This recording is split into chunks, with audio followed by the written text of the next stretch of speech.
Well, you've been skateboarding and then your Achilles is sore.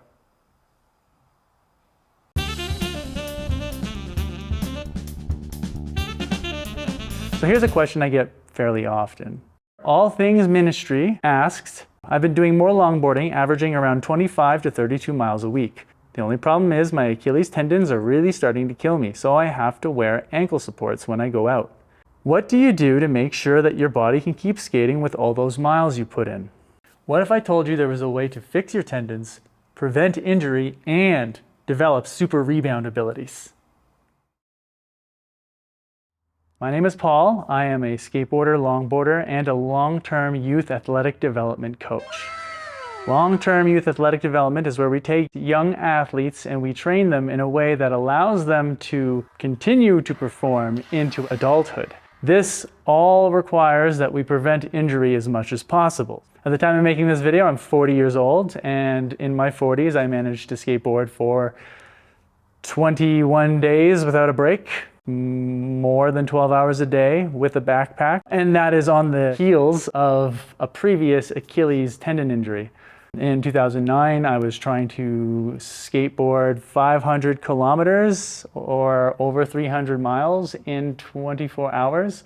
Halfway through the day, I injured my knee and I pushed wrong and my Achilles tendon became damaged. So I've obviously had a lot of experience with this. Any type of skateboarding puts a way more immense load through that Achilles tendon if you are any good at pushing. I know a thing or two about pushing. I've won push races. I've really given a lot of thought to the biomechanics of pushing a skateboard. And for that reason, I think that it's very important that we sort of learn to maintain healthy Achilles tendon tissue, or we can sort of remodel that tendon as best as possible to remove the dysfunctional groupings of collagen fibers. We're going to go over two of the main jobs of the tendon. The first being that they connect the soft muscle to the hard bone.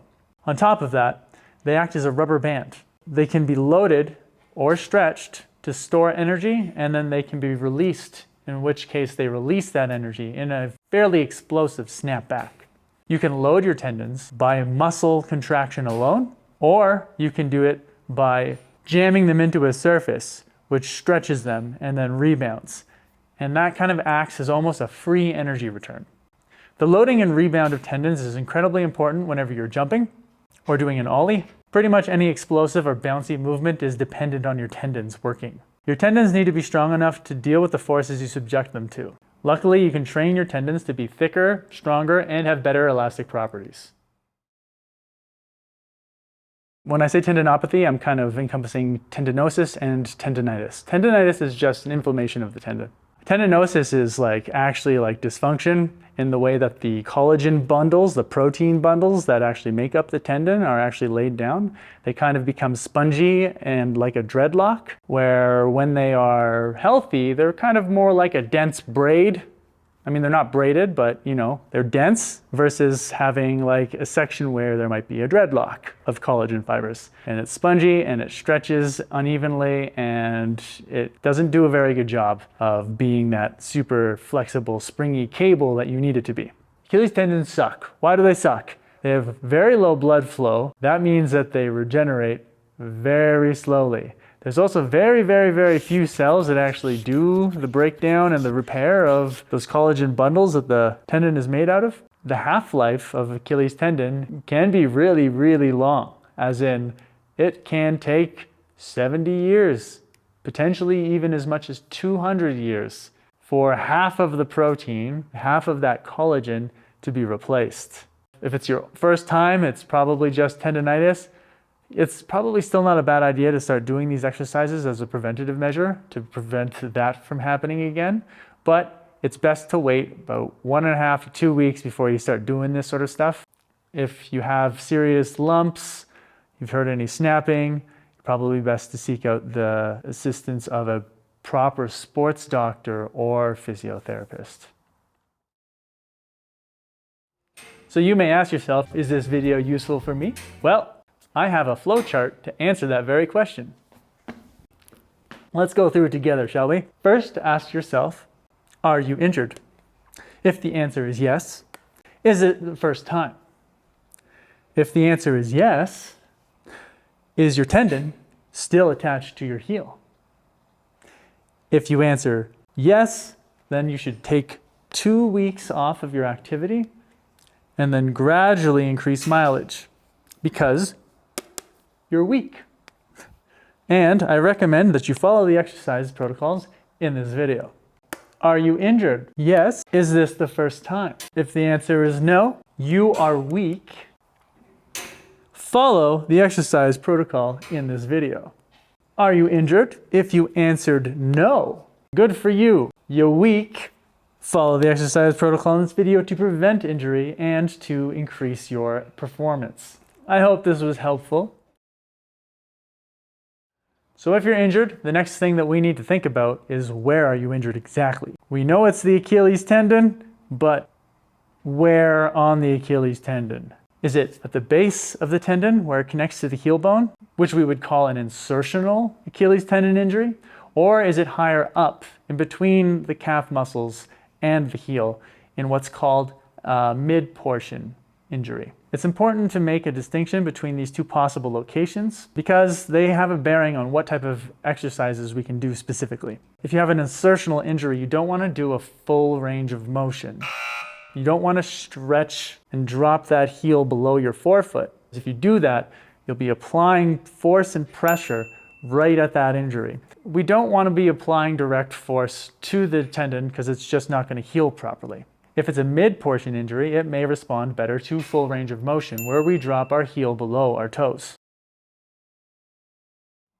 In the description, I'll be citing 3 studies, one done in 2017 and 2 in 2022, that reference vitamin C and collagen, or the amino acids that make up collagen, being used to help create a better environment for tendons to grow. In one of these studies, researchers gave their participants, or artificial tendons, a dose of collagen and vitamin C roughly an hour before activity or stimulus, and they demonstrate that doing so creates a favorable environment for the regeneration or building of new tendon tissue. Researchers gave subjects specifically 200 milligrams of vitamin C and 15 grams of collagen. Because all the amino acids are present in collagen supplements, they're probably the best way to go. Now you can literally go and buy a tub of collagen powder and take a scoop of that or a vitamin C tablet about an hour before our workout. And one of the studies just used Jello because that is essentially the same thing. It's just collagen. Take 15 grams of Jello and dry scoop that. You can make Jello, but it would probably be a lot of Jello. Now, if you're like me and you're a vegetarian, it's a little trickier because collagen is sourced from animals. And the only vegan source of collagen is being hoarded by the cosmetic industry and put into face creams. It rubs the lotion on its skin. So if you're a vegetarian like me, the best way to benefit from this would be to take a protein powder or a supplement that is high in the amino acids Hydroxyproline, Glycine, and Proline. Collagen fibers, for the most part, are just made up of those 3 amino acids in a chain. In that order: hydroxyproline, glycine, proline, so on and so forth.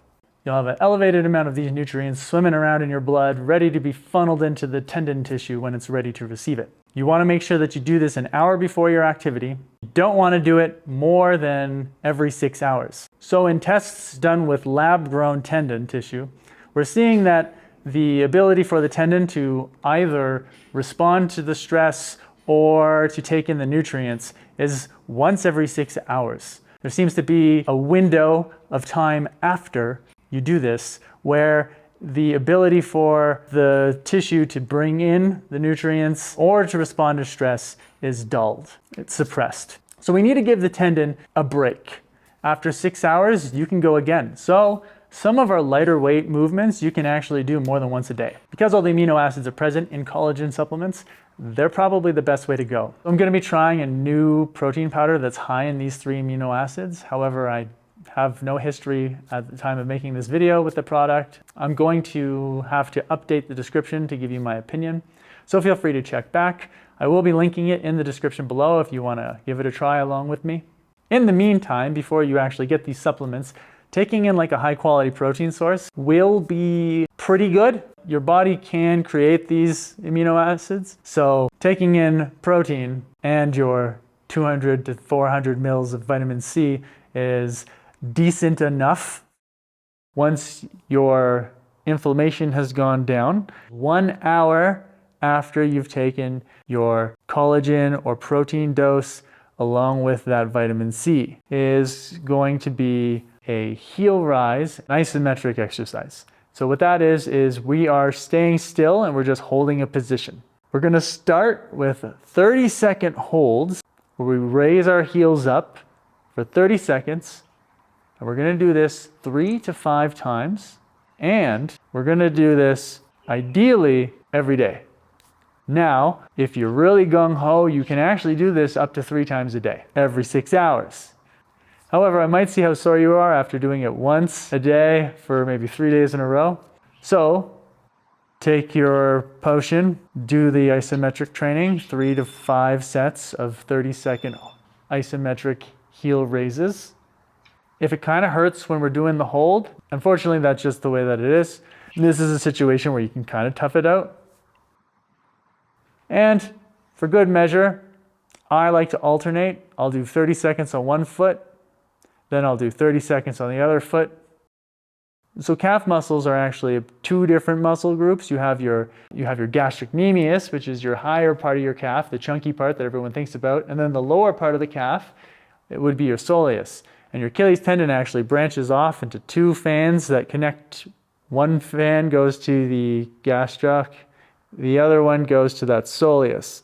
So I like to take the approach where we kind of train both muscles, so that way we are not having that weak calf problem, but also we're strengthening hopefully each fan.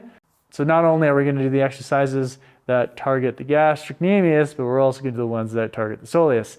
And the way that we differentiate the two is with a straighter leg, we're going to get the gastrocnemius, full extension, as high as you can get it. And with a bent knee, we're going to be hitting the soleus, the lower, deeper part of the calf.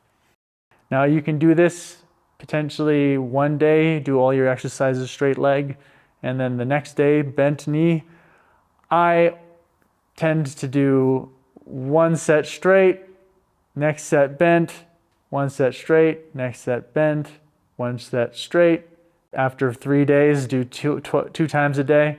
And then after 3 days of that, you can do 3 times a day, and then do that for a week or 2. And from that point on, you're probably ready to move on to the next part of the exercise.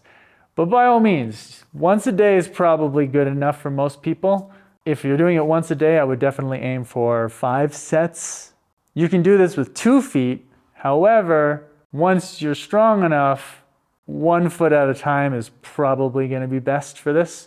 We do actually want it to be a decent amount of load, but we're just going with body weight. 1 leg if possible. If you need to, use 2 legs to hold it. Or you can maybe put 70% on 1 leg and then just lightly touch the ground on the other foot.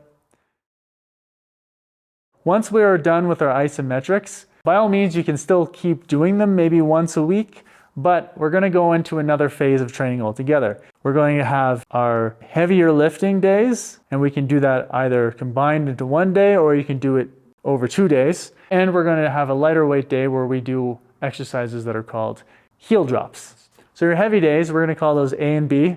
So A is going to be straight leg, strengthening primarily the gastrocnemius.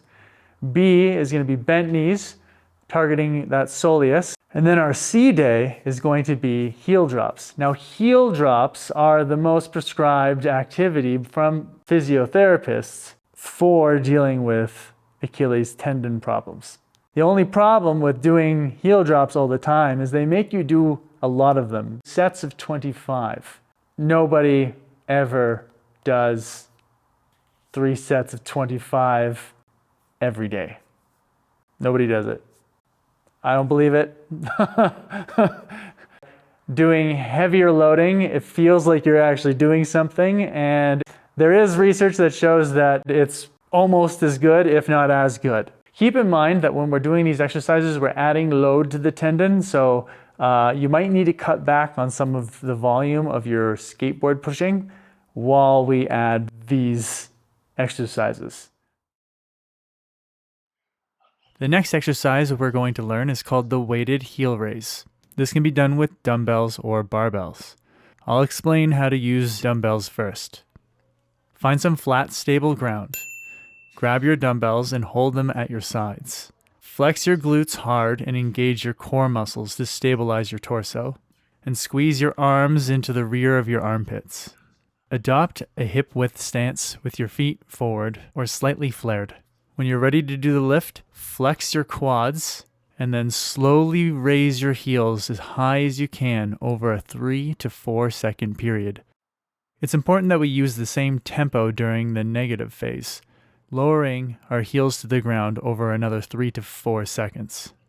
Complete 6 to 8 repetitions before taking 1 to 2 minutes to rest. Repeat the set 3 to 5 times.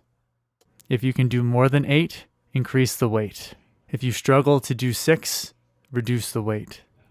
It's time to transition into using a barbell once the weight becomes too difficult to hold in your hands for the duration of the set. For the barbell calf raise, you'll want to use a squat rack or a Smith machine. It can be tricky to balance with a barbell. For safety, I advise using a spotter. If you don't have a spotter, depending on the height of the J-hooks, you could just stay over top of the J-hooks while you do the exercise.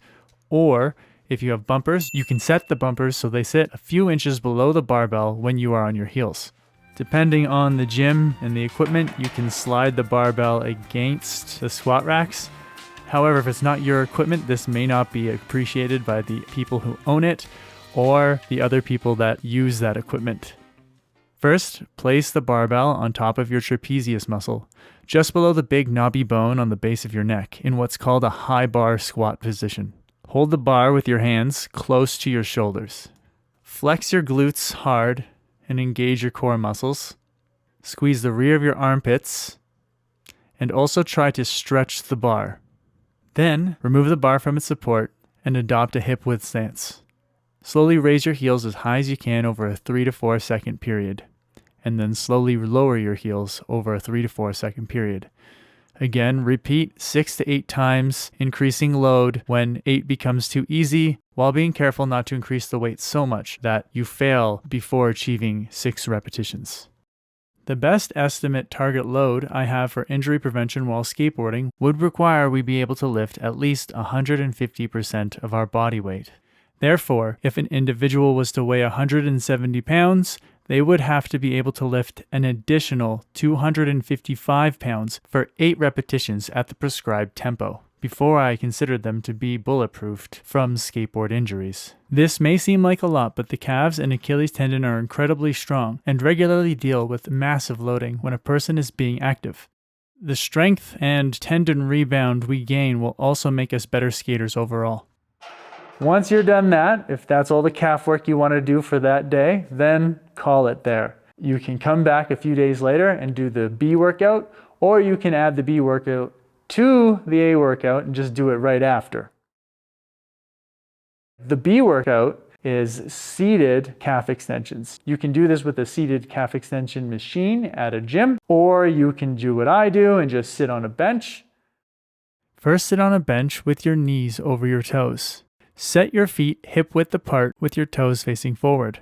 Carefully place weight on your knees. Here I am placing a plate on my knees, and then I place dumbbells onto the plate. This makes it easier to manage heavier loads. Be sure to lift your ankles as high as you can, 3 to 4 seconds up and 3 to 4 seconds down. Again, we are aiming for 6 to 8 repetitions over 3 to 5 sets, with roughly 2 minutes rest between each set. For bonus, when lowering the weight, I like to lean forward and push the weight down onto my knees, and lean back very slightly when raising the weight. If you don't have insertional pain where your tendon meets your heel, you can begin in a stretched position. I use a slant board to work a greater range of motion. You can use a block of wood, a small step, or some spare plates. Just be sure not to drop your heel so much that the foot rolls inwards at the bottom or begins to pronate. Testing the strength of this movement is a bit difficult and possibly unsafe when piling up weights on your knees. It's a complicated move to test. I would keep your sets challenging, and it should track with the previous exercise.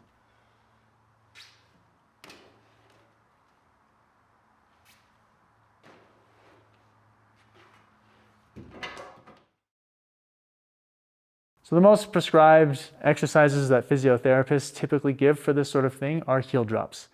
For mid-portion tendinopathy, stand on the edge of a step wearing shoes, or lean forward against a wall. If you have insertional tendinopathy, stand upright on the floor. You can also place a small book under your heels. Raise your heels as high as you can. Lower the heels as much as possible, aiming to feel a stretch, but avoid the foot rolling inwards. Once I've stretched at the bottom for a second, I rise up as fast as I can. But if you're really sore or the damage is pretty bad, it's probably best to go up slowly as well. Begin by taking 3 seconds to lower your heel. Repeat for 25 times, 2 to 4 sets, alternating between straight leg and bent knee.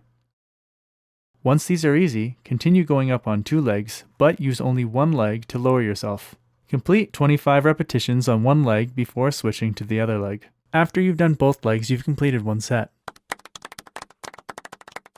Do 1 set with a straight knee and 1 with a bent knee. After 2 weeks, progress to a single leg for both up and down. Once you find these are easy with full range of motion on a single leg, up and down, you can cut this exercise and just focus on weightlifting and plyometrics. However, those with insertional tendinopathy should slowly increase range of motion by stepping away from the wall. To help prevent irritating the site of injury, for each step back, return to using 2 legs up and 1 leg to lower. If it hurts or you notice swelling at the site of the injury, don't do it. You're weak. You're not ready. Spend another 2 to 3 weeks before trying to progress. So if your hamstrings are tight or if you have an inflexible toe, you can also be putting strain on that tendon. To stretch your toe, you actually want to hold the forefoot and prevent the base of the toe from dropping down. We don't want that reverse flexion. We actually want to pull up on this part of the foot and then stretch that way. And you'll notice you don't get as much as if you let the base of the joint drop. If we're lifting it, we get much less out of our toe. So we want to stretch it that way. So doing that every day will help free up maybe a little bit more on that tendon. Another thing that you want to do are hamstring stretches. And a hamstring stretch that works really well, that sucks, is the elephant walk. To do the elephant walk, you touch your toes, you move your hips back, and you get a stretch in the hamstrings while you have a mildly bent knee. From there, once you're already stretching with your bent knee, then you take turns flexing your quads for 1 second, right, then left. Do 25 of those. It will suck. It takes a while, 50 seconds to be exact. You really stretch your hamstrings. Other hamstring stretches are a good idea.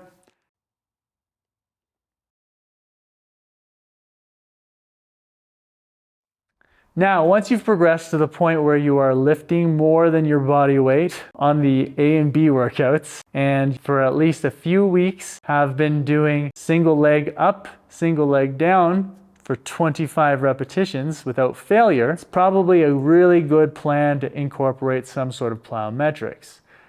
Jump rope is an excellent activity.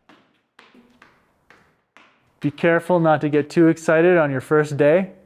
Build into it. This is also a really good time to introduce a lot of bounding or other plyometric drills.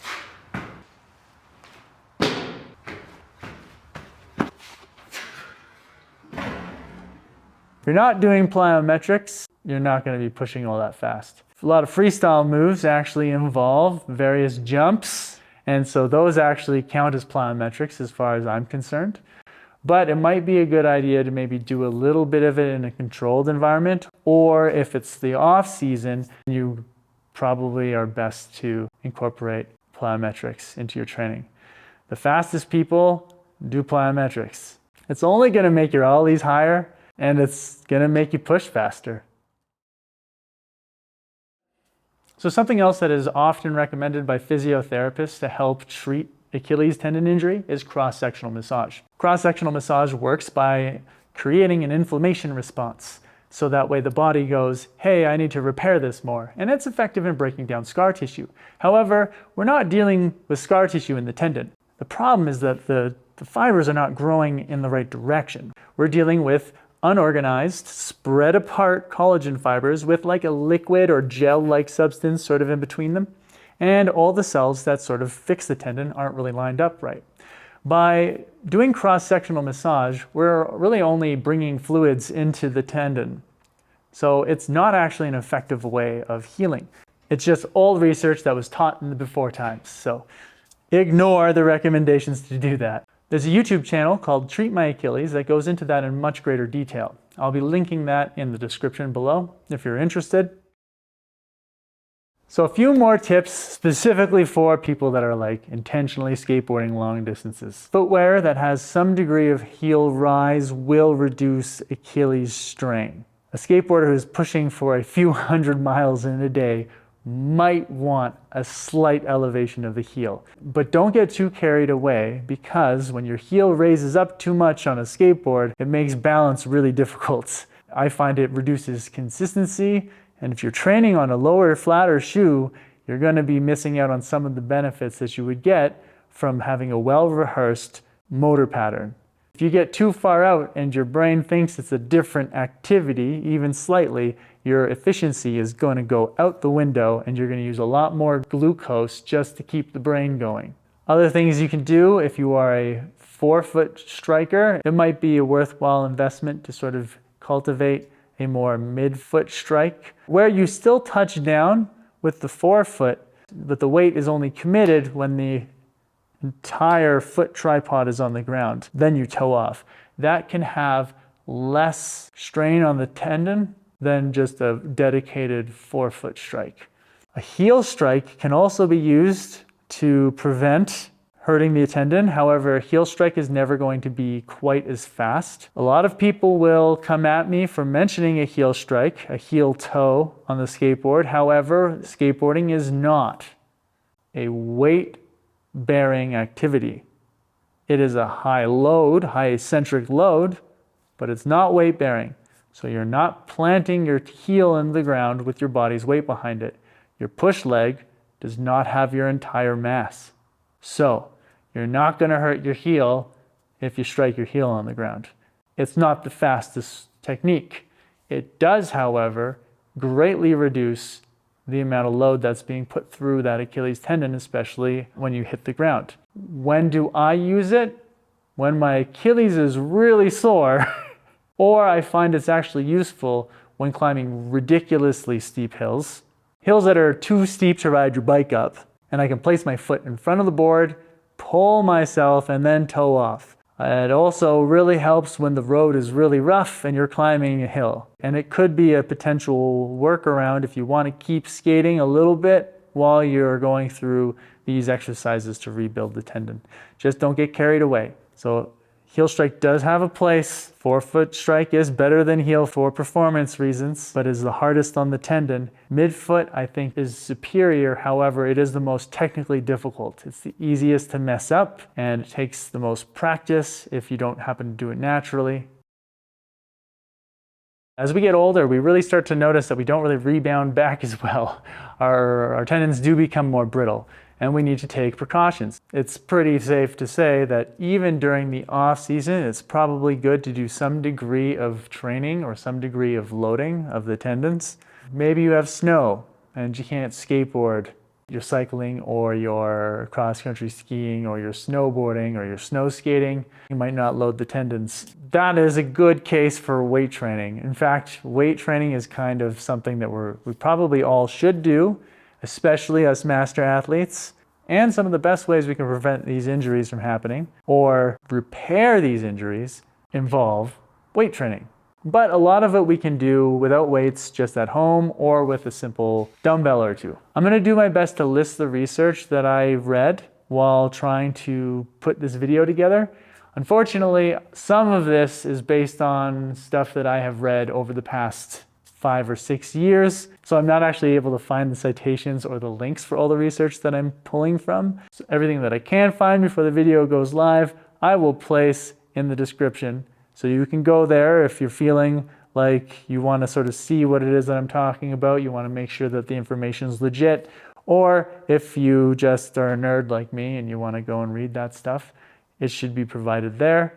So if you have any questions about the training, if there are any other topics you'd like me to discuss, ask in the comments below. Feel free to let me know your story with your Achilles tendon. If it's seriously bad or this seems to not be helping you, I once again recommend going to see a sports doctor or a physiotherapist.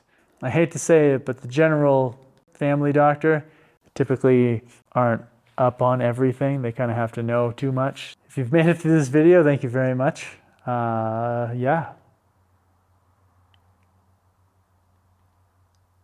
Okay.